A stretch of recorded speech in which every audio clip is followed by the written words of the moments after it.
Hello everyone, mga viewers ko out there.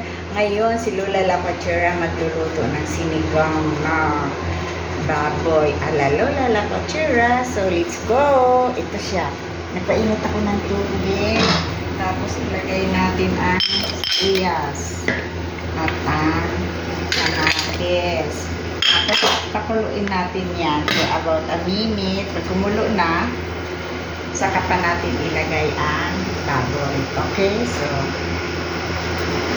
okay, ito kumulo na siya. Ilalagay ko na yung baboy. By the way, ito ay budget meal. Lalapachera budget meal. So, ayan, pakuluin kunti natin at isang kulo at ilagay ko na ang gabi para maluto siya. Okay, so susunod dito sa akin. Yan. Nagkulo na siya. Ilagay ko ang, kasi nag-iba na ang kulay ng baboy. Ilagay ko yung gabi para siya malata. Okay? Yan. Tapos pakuluin natin for about 3 minutes. Okay? Ito. Tingnan natin kung malata na ang gabi o nag-iba na siya. Pero matigas pa rin. Ilagay na natin ang sitaw. At ilagyan ko rin siya ng sibuyas dahon. Para mabango. Dagdagan ko siya ng tubig.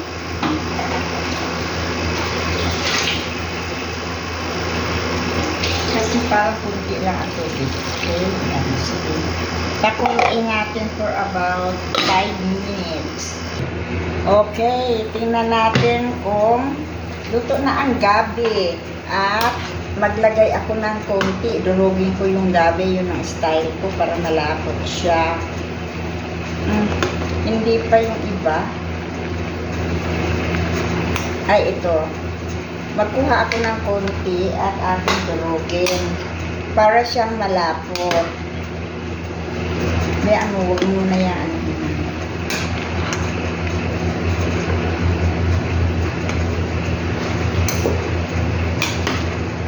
Kasi masarap ang gusto ng mga bata ang sinigang na malapot. Kaya yan. Pero kung ako lang, matanda na, it's okay kahit na hindi ka malapot. Tanggalan natin ng gabi. Yan, gabi concepcion. Yan, teka. Sige, continue yan din. Lugin ko lang. Wala. Ito na. Ating ilagay yung naduro ko na gabi para siya maglapot. Ilagay ko siya dyan. Tapos timplahan natin siya ng asin. Where's the asin? Salt. Timplahan natin siya ng salt.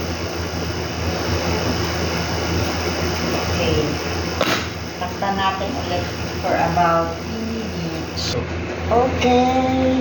Sana natin. Tingnan natin kung ay, luto na siya. Kaya ilagay na natin ang kingkong. Ang kangkong. Binabad ko na ito sa tubig na may asin. Ito ang kangkong. Ilagay ko na ang kangkong. Yan. Ito ang kangkong. Na kumakain naman sila ng kangkong. Mga simple lang ang aking nilalagay dito. Tamang-tama lang sa budget ko. Okay.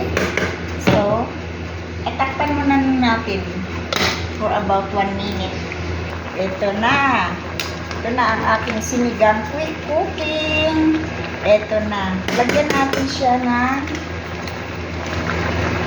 pang-paasim.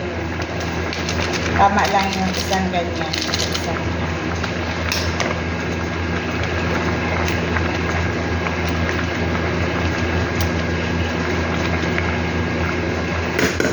Tikman nga natin. Tikim-tikim, nagtikim-tikim.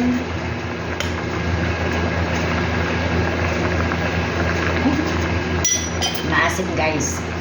Tamang-tama lang. Lagyan natin siya ng huwag mo natanggal naman.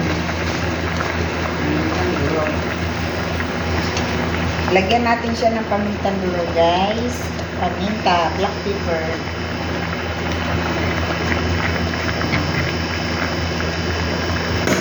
Teka. Tikman natin ulit. Ay, ang sarap. Ang asin po, dagdagan natin ng konting tubig kasi ayaw na nila na sobrang maasin.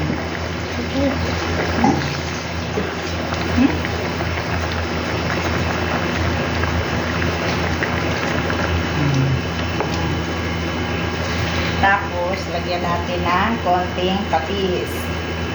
Yan. And, atin muna takpan na for about 1 minute habang. Okay, tingnan na natin. Oh, luto na siya. Tikman natin.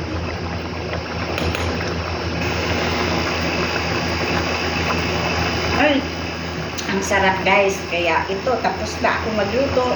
For more, visit my YouTube channel and my Facebook page. #Lola La Cuachera sa pananghalian. Napakasarap nito, may sabaw. So, bye-bye for today, Tuesday.